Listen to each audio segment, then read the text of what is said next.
श्री स्वस्तानी व्रत कथामा 7 वर्षकी गोमाको 70 वर्षको शिवभट्ट ब्राह्मणसँग विवाह भएको कथा छ।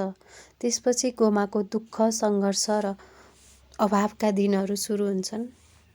गोमाले धैर्यतापूर्वक दुःख कष्टमै जीवनयापन गरिरहेकी हुन्छन्। एक दिन उनको दुःख देखेर ऋषिमुनिहरूले उनलाई श्री स्वस्तानीको व्रत गरेर यो दुःखबाट पार पाउन सकिने भनेर सो व्रत लिन उपदेश दिन्छन्।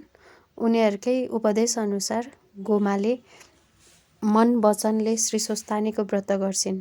श्री स्वस्तानी माताको व्रत समापन गर्ने बेलामा उनको छोरा नवराज पनि टुप्लुक्क घर फर्केर आइपुग्छन्। त्यसपछि बिस्तारै उनीहरूका सुखका दिन सुरु हुन्छन्। नवराज लावण्य देशको राजा बन्छन्, गोमा राजमाता बन्छिन्।